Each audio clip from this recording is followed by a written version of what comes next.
अजून एक तुमचं वाक्य आहे, कारण की हे ऐकवण्याचा पाठचा उद्देश तुम्हाला हाच आहे की तुम्हाला वारं कळतं, म्हणजे बरोबर तुम्हाला वारं कळतं की आता कुठल्या दिशेने वारं चाललंय म्हणून, आणि तुम्ही तसा बदल करून घेता आणि वाऱ्याच्या सोबत जाता आणि यशस्वी होता.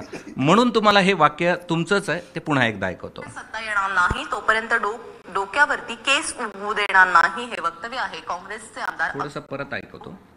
जोपर्यंत काँग्रेसची सत्ता येणार नाही तोपर्यंत डोक्यावरती केस उगवू, हे वक्तव्य आहे काँग्रेसचे आमदार अब्दुल सत्तार यांचं. काँग्रेसच्या आक्रोश मोर्चामध्ये अब्दुल सत्तार यांनी हे वक्तव्य केलंय. मला तर वाटतं की सत्ता येईपर्यंत मी डोक्यावर केस म्हणजे भागच पाडणार नाही, तर केस येण्याचा प्रश्न नाही, परंतु केस प्रत्येक आठवड्याला त्याला पूर्ण चप्पी करायची आणि पूर्ण केस लहान करायची. तर जसे केस थोडेसे दिसायला लागले का लगेच कमी करायचे, कारण की संकल्प आपला जो आहे तो माझा संकल्प कधी वाया जाणार नाही. मला निश्चित आत्मविश्वास आहे की 2019 मध्ये काँग्रेसचं सरकार येईल. 2019चं जे सरकार आहे ते 2024ला येईल असं चित्र दिसतंय. त्यामुळं वारं तुम्हाला कळलंय का, याचा साहजिकच अर्थ असा आहे की तुम्ही काही विचार करता आहात का पुन्हा स्वग्रही जायचा. तुम्ही एक लक्षात घ्या, मी सन्माननीय एकनाथ शिंदे साहेबांचा विश्वासू आहे. जोपर्यंत एकनाथ शिंदे साहेब आणि माझे संबंध, मी पहिले भी बोललो तुम्हाला, एकदम गुड फेथचे चांगले आहे.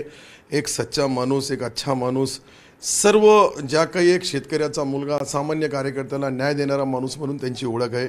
मी मुळात ज्यावेळेस 19मध्ये हे जे घडलं, या घडण्याच्या पाठीमागचे सूत्रधार ही तुम्हाला माहीत नाही, याचे मेन सूत्रधार एकनाथ शिंदे आहेत. एकनाथ शिंदे औरंगाबादचे पालकमंत्री होते आणि ते पालकमंत्री असताना त्यांचे आमचे संबंध आले आणि त्यांच्या संबंधाच्या मी काँग्रेसमध्ये काही गोष्टीमध्ये बदल करायचं सांगितलं उमेदवारामध्ये. त्यावेळेस बी कल्याण काळेला मी उमेदवारी देण्याचं सांगितलं होतं. कल्याण काळेला आपण विचारून घ्या. माझं विन्सल कॅस्टल काही हॉटेल आहे तिथे आमची मीटिंग झाली. आमचा जिल्हा परिषदचा अध्यक्ष जो होता, सरळ सांगा ना, प्रवेश करणार आहेत की नाही काँग्रेस? ऐका हे बा, पुरी स्टोरी ऐकल्याशिवाय एकदम जाणार नाही जाणार. तर मी पहिलेच बोललो का माझा प्रासंगिक करार आहे आणि तो प्रासंगिक करार एकनाथ शिंदे साहेबांच्या विश्वासावर आहे. जोपर्यंत एकनाथ शिंदे साहेबांचा विश्वास माझ्यावर आहे, मी पक्का शिवसैनिक म्हणून काम करेन. त्यांचा ज्या वेळेस विश्वास संपला त्या दिवशी योग्य तो निर्णय घेईल.